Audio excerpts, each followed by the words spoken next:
I wanted to just briefly revisit our power washing assembly facility, and when I started this segment, there were some fresh bricks over here to power wash, but then Siri cut me off, and I did the power washing while all of you were on the break.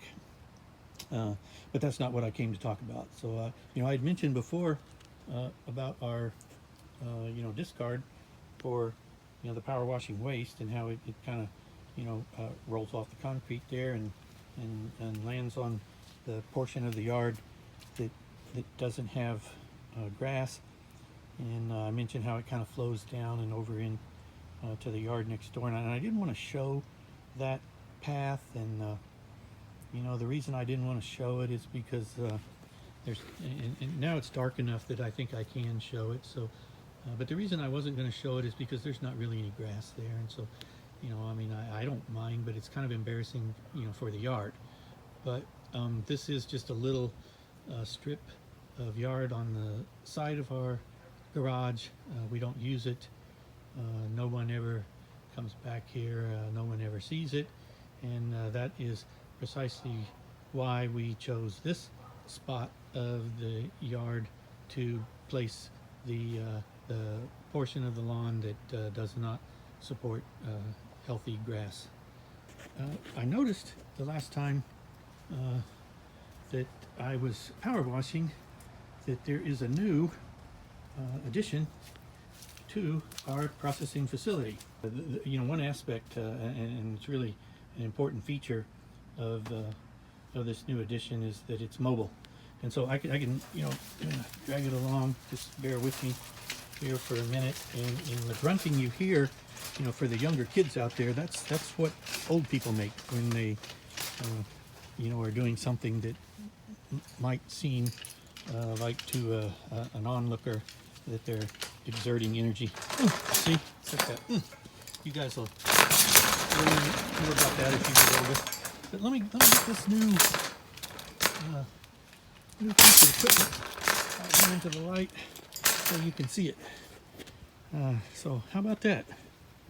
Yeah. So I didn't know it was back there, and I don't remember requisitioning this, purchasing it, transporting it, deciding the strategic placement on the side yard that doesn't support grass but does support a nice drainage into the neighbor's yard for the power washing refuse. But so I don't even remember writing the requirements for this, but it looks to me like I could use this as a transport device. So remember the existing transport device that we have, right? So you remember what that looks like. It's got just a little bit more residue from that black sealant, but other than that, this is what we talked about before. And since we don't have the now adult children volunteering to do the transport, we could perhaps use this device. So kind of a mystery, how we got it, and it's got hieroglyphics here on the handlebar, so we know that it's probably prehistoric.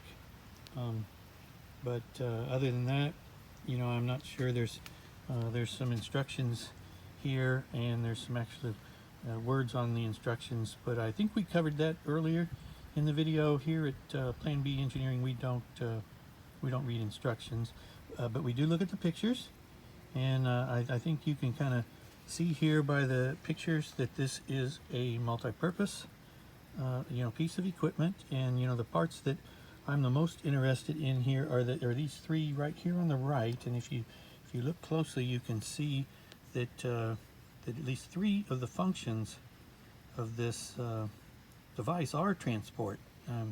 You can see here that you know, we could transport, you know, babies, and looks like maybe dogs, you know, here, which you know, we don't have babies, and I think the probability of babies is pretty small right now. You know, maybe some grandchildren someday, but anyway, we do have dogs, but they don't have a big role in Plan B engineering. They're more on the social side of the organization. But right here in the middle, that looks like transporting of raw materials, or you know, maybe finished components to the work site from the fabrication facility. So this right here, that could prove, you know, really useful. And then the other thing here, I haven't you know, totally discerned this function. I am convinced that this is more of a break time. You know, it's not really meant to support the work on the project, but more of a recreational use during break time. So I think you know, one could either hop over, you know, the cart, which you know, could be fun, and someday when Plan B engineering has more than one employee, we could even kind of make a little competition out of that. So you know, that could be groovy.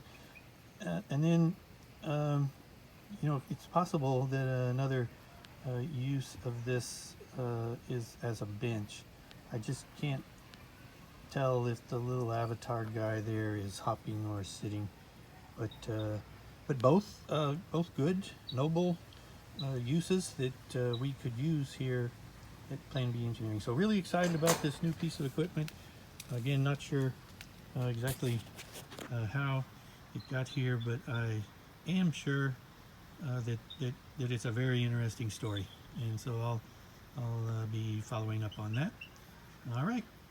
So, you know, while Siri turned off the phone, you know, it did get dark, and I did continue to work, but probably going to have to show you the progress we made tomorrow, because I don't think you could really see the salient points, and you know, it's important to those of us here in the leadership of Plan B engineering that if someone were, you know, foolish enough to employ Plan B, or you know, perhaps they aren't foolish, but they're, you know, more like myself, and they're desperate enough to employ Plan B because they're clueless about, you know, Plan A. I want them to be able to you know, to implement our plans.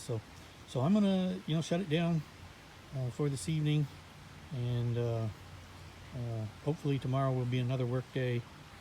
Everybody, you know, why don't you take the rest of the day off and tune back in tomorrow, and we'll see if we can make more progress on the Plan B engineering do-it-yourself pond cleaning and refurbishment project.